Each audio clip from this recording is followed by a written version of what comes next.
whatever it is you brought with you up here, and you'll face the same things.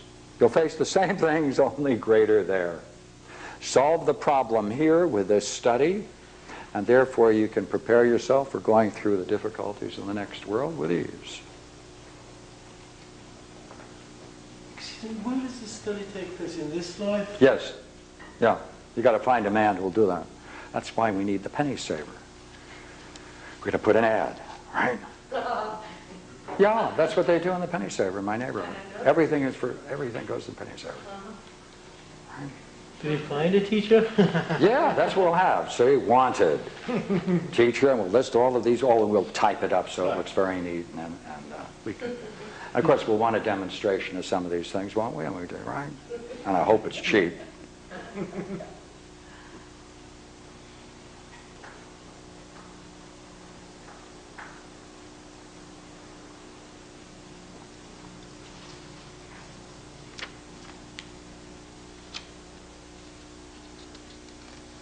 Therefore,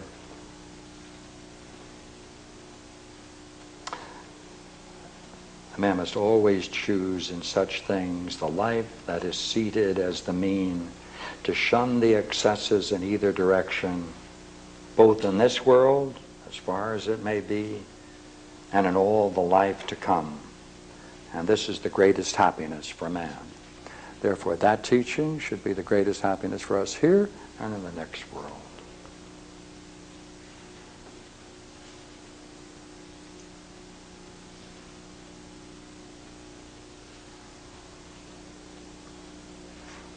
Then the prophet comes in and he makes several interesting statements, and that's what I'm going to call the three virtues or excellences, and I may call them four depending upon how I break it, but I'll give you the way it is.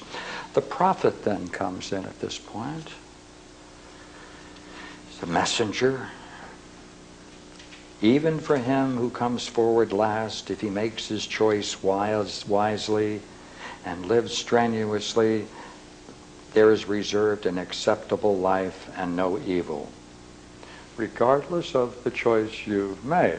Even if you made a poor choice, there is still the possibility, if he makes his choice wisely and lives strenuously, there is still possible to have an acceptable life. When the prophet had spoken, right, he threw out the lots, of course, and at once sprang the greatest tyranny.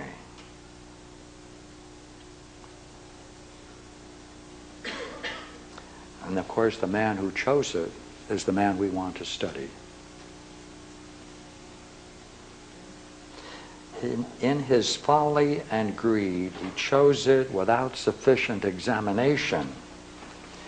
He failed to observe that it involved the fate of eating his own children and other horrors, and that when he inspected at leisure, he beat his breast and bewailed his choice, not abiding by the forewarning of the prophet.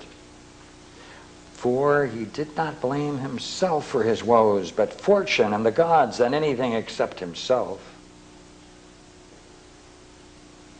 Well, how is it that that man could make such... Where did he come from? Out of what blindness did he make that choice?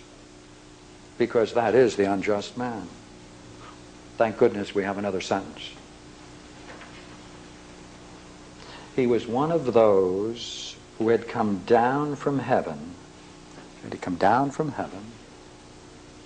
A man who had lived in a well-ordered city or polity in his former existence, participating in virtue by habit. He was a good man. What was it?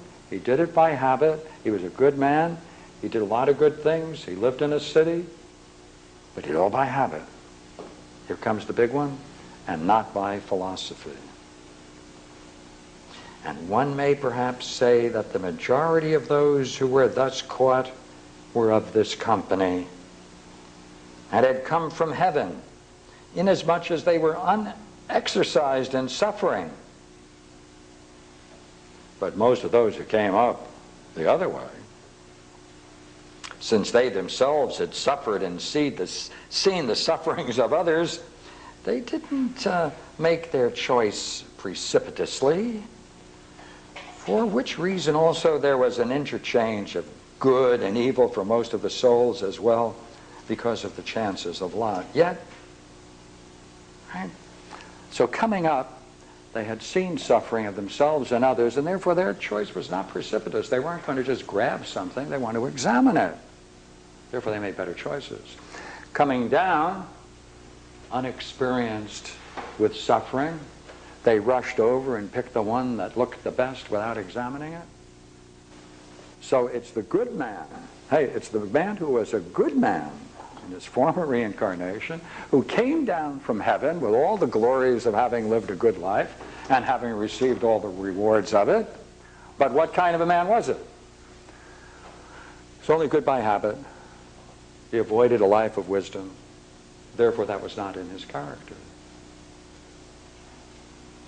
And everything we do is determined by the habits of our former life.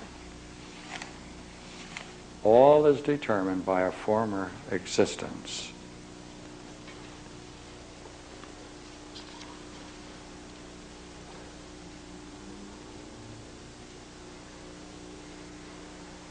The prophet said it was strange and pitiful and a ridiculous spectacle, as the choice was determined for the most part by the habits of our former lives.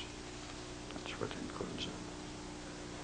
He saw that, then he mentions a whole bunch of souls who choose this life and that life. And finally he gets to the great choice of Odysseus. And Odysseus was so cautious about choosing his next life, his next pattern, that he waited until the last, and he picked this one up, and he said, had I seen this at first, I would have chosen it. But this is my life. This is the good life. Let's see what it was. And it fell out that the soul of Odysseus drew the last lot of all, and came to make his choice. And from the memory of its former toils, having flung away ambition, he went about for a long time in quest of the life of the ordinary citizen who minded his own business, and with difficulty he found it lying in some corner disregarded by the others. So what life did he choose? An ordinary citizen who minded his own business.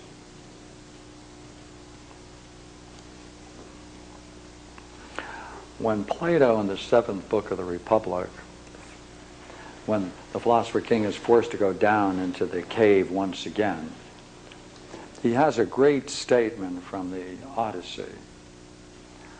And it comes from Odysseus, who's in the Hades. And Socrates quotes it because he's asked, Achilles, not Odysseus. So he asks, say, what is it like here? And he says, I would much prefer to be the poorest slave to a landless lord than be master of all the dead that lie here. Anything. Right? Poorest slave to a landless lord than be master of all the dead lie here. So therefore, in another place he says, therefore the best life is a quiet life. Let the storms of destiny pass over you.